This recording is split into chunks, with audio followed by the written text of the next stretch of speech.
Selamat siang gengs, kembali lagi bertemu dengan saya di jalan-jalan sendiri. Siapa takut? Kita hari ini ke salah satu tempat budaya lokal bersejarah di Minahasa Pusat. Informasinya tempat ini tuh bisa ya menambah ilmu lah. Selain ilmu pengetahuan, nambah ilmu kebal. Kita datangi gengs. Namanya Pina Betengan, OTW. Ikutin terus perjalanan saya. Semangat!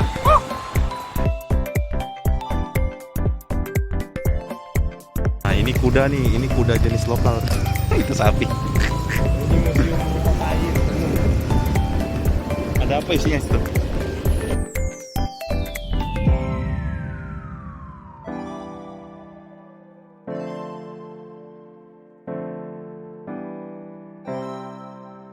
Oke gengs, kita udah sampai di tempatnya. Ini cagar budaya ya, namanya Watu Pina Wetengan. Jadi kalau bahasa sini watu itu artinya batu. Nah, jadi di dalam satu ada batu. Informasinya di sini tuh tempat ya menuntut ilmu lah. Ada leluhur di sini. Perhatian, sebelum masuk lepas alas kaki. Dilarang mencoret di babat prasasti, di batu prasasti. Jaga kebersihan, bawa sampah pada tempatnya. Ini boleh masuk nggak ya?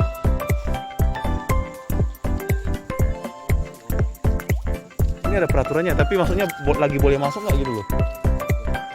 Mau baca-baca situ kan? Itu boleh. Itu baca saja. Kita lepas selop. Harus lepas sendal gengs.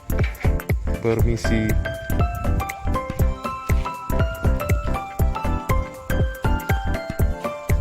Pemugaran alas prakarsa dan diresmikan oleh. Jadi kayak gini gengs kondisi. Kenapa kalian nggak masuk? Takut? Hah? Boleh nggak nih? Nah, kalian nggak masuk soalnya. Aku pikir nggak boleh. Jangan begitu bos. Ini sejarahnya gengs, ditemukan oleh Mayor Langoan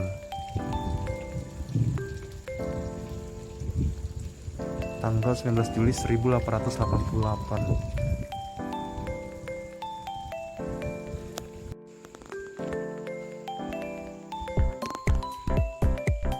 Jadi tidak boleh turun ke bawah ini sembarangan. Boleh? Boleh turun ke bawah gak Pak?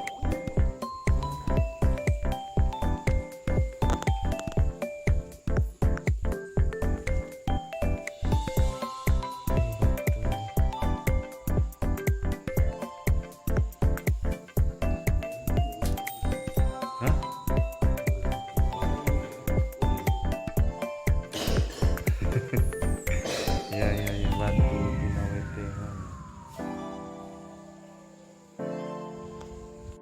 Mana masih kan? Uli. Tidak punya mata. Sitting down. Kan Batak. Batak. Saya Batak. Tapi tinggal di Kalimantan. Saya asal dari Kalimantan, sudah lahir di perantauan. Orang tua dari Sumatera. Ya. Sekarang main ke Sulawesi. Ini jadi itu teman-teman, itu setiap garis itu memiliki arti ya, bukan sekedar garis guratan, tapi inilah hasil dari musyawarah. Kalau kalian perhatikan ini.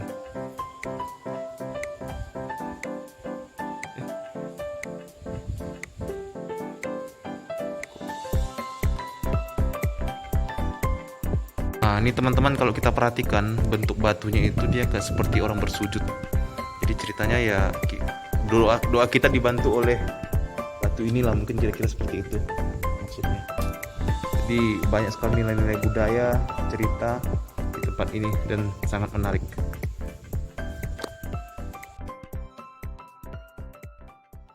Tempat tinggal tadi. Gimana Pak? Asal mana? Jadi Kalau saya dari Kalimantan. Oh Kalimantan. Dari Kalimantan kerja di Sulawesi Tenggara di Kolaka. Dia lagi cuti kerja ya, berkunjung ke Manado. Manado. Oh iya. Terus ini ada teman kenalan dari Pontianak. Oh iya. Pernah di Kalimantan juga, jadi diajak jalan ke sini. Iya. Ini katanya salah satu budaya lokal, Iya, benar, benar. ciri khas dari Minahasa. Iya. Jadi saya pengen tahu ceritanya Pak. Maksudnya cerita singkat ini tuh apa sih? Winawetengan itu apa sih secara singkat? Pinawetengan itu tentu saja itu bahasa daerahnya.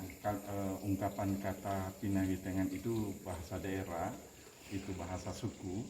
Yang dalam pengertian dalam bahasa Indonesia, pinawetengan yang artinya tempat pembagian etnisnya. Etnis yang ada di Minahasa ini. Nah, pusatnya di sini. Maka penyebutan tempat ini adalah Watu itu batu, Pinawetengan itu tempat pembagian. Iya, suku. Nah, asal muasalnya orang Minahasa adalah berasal dari sini, karena disinilah tempat musyawarah mereka, membagi wilayah-wilayah, membicarakan banyak hal.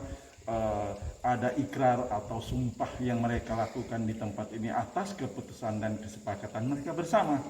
Nah, janji yang mereka sepakati itu selalu harus ditepati, baik pada awalnya nenek moyang maupun kepada anak cucu turun-temurun yang diturun-temurunkan. Seperti kalimat ungkapan dalam bahasa daerah Ma'asasan, artinya cipta rasa persatuan dan kesatuan.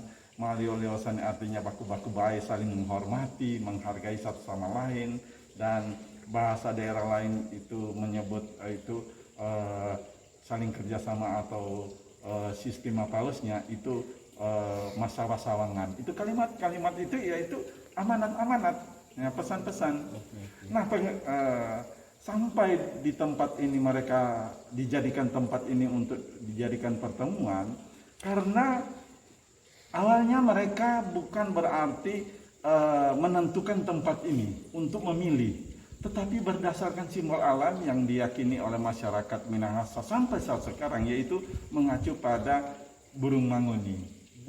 Burung manguni itu seringkali mereka menyebut adalah bagi orang Minahasa tidak mengenal burung hantu. Oh, tetapi sebutan orang Minahasa adalah burung manguni, bukan burung hantu. Tapi itu burung hantu sebenarnya. Nah, sebenarnya itu bahasa luar. Oh, bahasa luar. Nah, bahasa luar. Tetapi Minahasa tidak tahu burung hantu, karena burung hantu itu ungkapan kalimat itu mengerikan kan. Itu mana ada Tuhan menciptakan burung hantu. Namanya itu burung cuma penyebutan. Tetapi Minahasa tidak mengenal demikian. Nah, melalui petunjuk burung manguni mengantar mereka datang di tempat ini. Awal kehidupannya nenek moyang zaman dahulu kan mereka hidup berpindah-pindah, nah menentukan tempat ini. Jadi intinya tempat ini merupakan titik awal suku Minahasa di sini. Iya. Pembagian tempat, wilayah dan lain-lain. Nah, demokrasi sudah ada, musyawarah asas mufakat sudah ada, dan bahkan dalam sistem kepemerintahan di Minahasa itu tidak menganut kerajaan, tetapi berdasarkan atas pemilihan. Tidak berdasarkan turun-temurun menyangkut kekuasaan. Oh, iya, Pak. Sebelumnya Pak, maaf Pak, kita belum kenalan Pak. Nama Bapak siapa Pak? Ari. Pak Ari. Jadi teman-teman ini Pak Ari penjaga dan pemelihara di tempat ini. Jadi saya lagi wawancara bicara tentang beliau, tentang asal muasal dan apa sih Pinawetengan itu.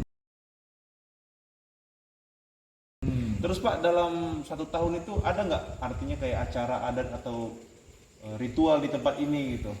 Jangankan 1 tahun, setiap hari. Oh, setiap hari? Setiap hari.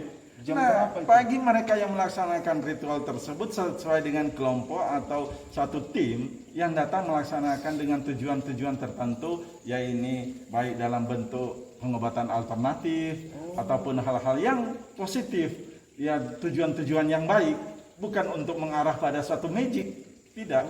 Di sini selalu mengarah pada suatu aturan untuk mengarah kepada ajaran-ajaran sesuai dengan cara pandang hidup mereka itu menganut kepada Sang Pencipta.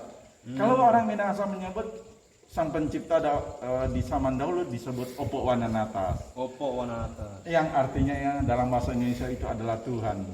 Oke, siap. Nah, cuma pengertian orang-orang di zaman yang sudah terdoktrin seolah kata Opo tersebut orang mengacu pada suatu pengilahian, pada hal-hal yang magic. Jadi setiap hari ada Pak di sini setiap ritual? hari di sini. Itu ada waktu-waktu tertentu nggak? Atau Bagi mereka yang datang di tempat ini tergantung dengan petunjuk waktunya. Kan dari sekian banyak di daerah ini juga masing-masing punya petunjuk di waktu jam yang berbeda. Ada yang datang siang, ada yang datang malam. Jadi ketika ada ritual kayak saya tidak boleh berkunjung ke sini, maksudnya tidak boleh masuk. Terbuka. Di sini tidak ada satu pelarangan, pembatasan siapapun yang datang. Yang boleh melihat silakan. Yang ingin mengikuti silakan, tetapi tidak ada satu pemaksaan untuk senantiasa seolah-olah mengarah pada sesuatu hal yang mengilah kepada hal-hal yang lain. Nah, di sini sebagai suatu medianya. Oke. Kepada Saya dengar Pak setiap tanggal 3 Januari ada acara di sini ya. Memang sudah menjadi satu rutinitas agenda tahunan bahwa masyarakat itu bersiara di tempat ini dan membludak memang begitu banyak di tempat ini ya, menjadi tradisi. Dan itu pada setiap tanggal 3. Nah, itu memang begitu. Setiap tanggal 3 Januari awal tahun. Dan itu tidak juga mengikat pada daerah ini sendiri, sudah mengarah kepada nasional. Oke. Ada yang sudah dari luar itu datang, iya. Cuma datang bersiara. Tapi Pak, mohon maaf Pak, saya bertanya nih Pak. Kan tadi kan mengarahkan positif semua yang ke sini mau pengobatan apa segala macam. Saya ada mendengar kabar, informasi katanya ada juga yang lain dari itu gitu ke sini tujuannya untuk hal yang lain. Apakah betul bisa gitu? Untuk hal yang ya mungkin berbau magic kita bilang gitu. Apakah betul? Ya. Memang itu kita mendengar cerita atau informasi atau berita yang disampaikan oleh kelompok tertentu yang sesungguhnya mengadu dombakan atau mengaburkan suatu cerita yang sesungguhnya berlaku di tempat ini. Di sini tidak ada satu kekuatan di luar dari kehendak ajaran agama. Di sini selalu mengarah aturan-aturan yang memang sesuai dengan doktrin religi. Nah, sebagaimana yang dilakukan oleh para pendahulu adat dan budaya, bahwa sebenarnya agama itu tidak melahirkan budaya, tetapi budayalah yang melahirkan agama. Karena agama yang dianut itu adalah dari luar, import dari luar. Agama yang hadir itu karena dari bangsa luar. Nah, cara hidup adat kebiasaan yang mereka lakukan, tradisi, kepercayaan yang mereka lakukan itu sudah berlaku bahwa ada yang sang pencipta. Namun di tempat ini dengan perkembangan sekarang seolah-olah pemahaman orang lain menuding, menghakimi bahwa di sini ada satu tujuan-tujuan dari orang-orang yang menganut satu aliran yang sesat. Sesungguhnya tidak demikian di sini. Tidak pernah ada di tempat ini. Kalaupun di sini memberlakukan demikian, maka layaklah ini ditutup. Karena ini menyesatkan. Nah, karena tidak ada informasi dari luar yang seolah-olah mencoba memberikan suatu cerita yang negatif, membuat orang berpikir, oh orang datang di sini seolah-olah datang dengan melakukan suatu ritual penyesatan. Sebenarnya tidak ada ya, ya. Okay. Itu cuma pendapat dari orang. Selama kita di sini selama 31 tahun, 31 tahun di sini, iya. Tidak ada satu ajakan sesuatu hal yang memang mengajak untuk menyembah pada batu. Oke. Tidak mengilah kepada nenek, tidak. Tetapi kita menghormati bahwa mereka ada dan kita ini sampai saat sekarang masih ada dari keturunan mereka. Sudah cukup jelas lah, artinya saya langsung mendapatkan informasi teman-teman langsung dari lokasinya, dari Pak siapa tadi Pak? Pak Ari. Jadi tidak ada tujuan dari tempat ini untuk hal-hal yang berbau magic, mistis, atau sihir atau sejenisnya teman-teman. Tidak ada. Intinya ini adalah satu tempat sejarah titik nol, titik awal sejarah dari suku Minahasa. Saudara kita dari Minahasa. Iya. Jadi kalau ziarah, kalau ingin mengenang leluhur, cerita segala macam, datang ke tempat ini teman-teman. Jadi intinya tempat itu tempat budaya lah. Inti budaya dari teman-teman kita dari Minahasa. Iya. Jadi teman-teman kalau yang berkunjung ke Manado wajib ke Kawangkoan. Ini kecamatan apa ya? Tompaso. Dari Kawangkoan ke Tompaso, kecamatan Tompaso. Di sini di Desa Pinabetengan. Desa Pinabetengan. yang ada batu ini. Jadi Iya. ini wajib teman-teman kunjungi karena supaya tahu sejarah Minahasa. Iya, iya. Ya, begitulah eratnya bersaudara. Dibuktikan lagi bahwa adanya guratan ini adalah hasil mufakat. Nah ini kita lihat di tulisan-tulisan, ini ya, tegak-tegak lurus. Itu adalah simbol-simbol menunjukkan bahwa inilah hasil musyawarah. Saya bertemu dengan beberapa peneliti dan juga arkeologi memberikan satu pendapat bahwa guratan ini bukan karena iseng mereka, tetapi berdasarkan mufakat. Oh. Iya, ini ada banyak Guratan di batu itu, Pak. Yang kita lihat tegak-tegak lurus itu. Iya. Itu ada banyak tulisan di samping ini. Nah, itu adalah hasil musyawarah. Nah, inilah masyarakat Minahasa dahulu sudah menganut sistem satu kebersamaan. Iya, Mufakat. oke. Mantap, keren. Demokrasinya. Itu berarti artinya itu bahasa Minahasa asli. Bukan situ. Iya, itu simbol-simbolnya. Ternyata relief-relief yang ada di batu ini, saya bertemu dengan salah satu yang pernah bersiarah di Israel, Mesir, ke Mesopotamia, kota Athena. Justru ada kemiripan relief-relief yang ada di sana dan di batu ini. Menurut beliau. Dan juga saya bertemu dengan arkeologi dari Cina. Dia mengadakan penelitian di tempat ini dan hanya satu guratan yang dia mengerti. Dan umur guratan tersebut dia bilang itu sudah 5.000 tahun. Dan dalam bahasa Cina tersebut dia menyebut itu kalimat yaitu tuseng. Ya. Oh, itu. Ya. Menarik sekali ini cerita tentang batu Pinawetengannya, Pak ya. Artinya kita bisa tahu banyak tentang sejarah ketika kita berkunjung ke batu ini, dan pastinya kalau teman-teman kesini wajib ya cari Pak Ari supaya bisa tahu ceritanya teman-teman. Tidak hanya sekedar datang foto, tapi kita tahu juga budaya dan cerita-cerita di tempat lokal ini. Iya. Oke, Dan Pak. ada lagi satu yang saya sampaikan bahwa Minahasa punya nenek moyang yang dikenal Toar dan Lumimot. Toar laki-laki, Lumimot itu perempuan. Oh, itu dia. Itu. Oh. Itu. Oh, Iya, dari nenek situ moyang asal orang usulnya. Minahasa. Dari situlah asal muasal orang Minahasa. Oh iya. Iya. Oh iya, teman-teman, keren. Jadi terima kasih buat Pak Ari yang sudah berbincang-bincang sebentar. Oke. Bermanfaat sekali informasinya. Semoga kita bisa bertemu kembali, Pak ya. Iya. Salam. Ya. Salam Covid. Oke.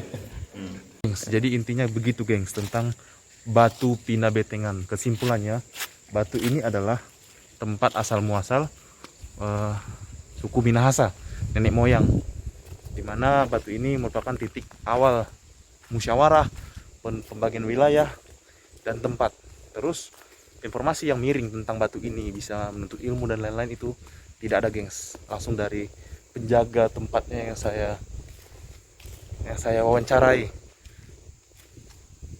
Dan tadi informasinya, geng, katanya pernah ada kejadian di batu ini orang-orang yang memiliki niat jahat, punya ilmu yang tidak baik gitu kan, tujuan kesini tuh juga nggak baik, dia terlempar nggak bisa masuk ke wilayah lokasi batu ini.